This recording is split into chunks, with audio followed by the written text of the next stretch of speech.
It's going to implant a device which will be able to be used to track each individual person and maybe even to control those people. And that's what the pet implant program is all about. It's not about finding lost pets. They don't give a damn about pets, and they would never put a satellite in orbit to find a lost pet. But yet there's a satellite up there that they're using to find pets that have been implanted with these devices. They're testing this program on pets that's going to be used in human beings. And in the Los Angeles Times in 1989, they ran an article that was 10 forecasts for the coming decade, was the title of the article. I have a copy of it in my research center. And number 5, I believe it was number 5, in those 10 forecasts for the coming decade was chemical or electronic implants to control individual behavior on a 24-hour basis, unquote. So it's not hidden at all. It's there for anybody who wants to look. It happens in seconds. Moms and dads, you know that feeling. Your child gets lost in a store, maybe just wanders off for a second or two. Your heart stops, though. Panic sets in, and you think the worst. It's happened to most of us, but what if you had a secret weapon, an extra layer of safety, so to speak? How far would you go to keep your children secure? Would you be willing to microchip them? Experts tell us the technology already exists. Turns out one Bay Area mother is all for it, and she shared her story with our Melanie Michael. Hey guys, good evening to you both. You know, chances are if you have a four-legged family member at home, it's already microchipped. And if the technology exists to save Fido in an emergency, what about microchipping your child? Before you say, no way, I would never do that, hear one mom's story. It's the longest 2 seconds of your life, and it's absolute panic. I want my son back. We've seen it in movies. This is my son.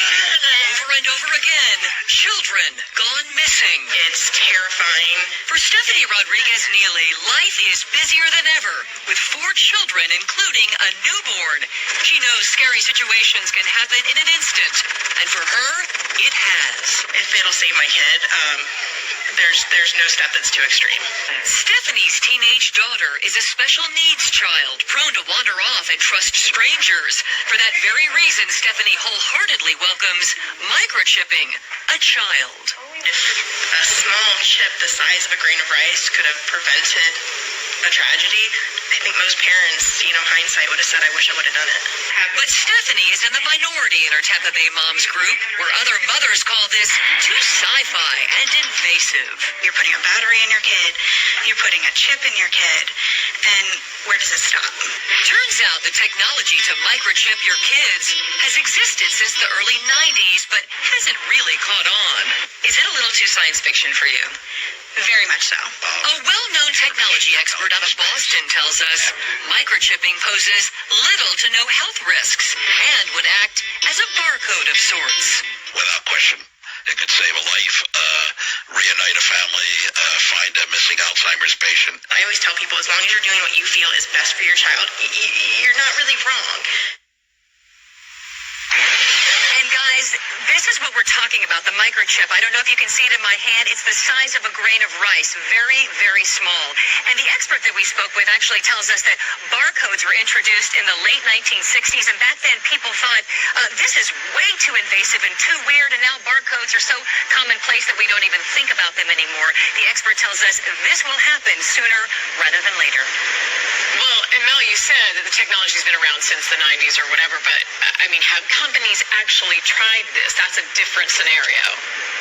Two of them, as a matter of fact. Both of those companies ended up going defunct. They tried initial public offerings. It did not go through, but you can bet somewhere, someday, someone is going to pull this off, and we could see those microchips in everyone.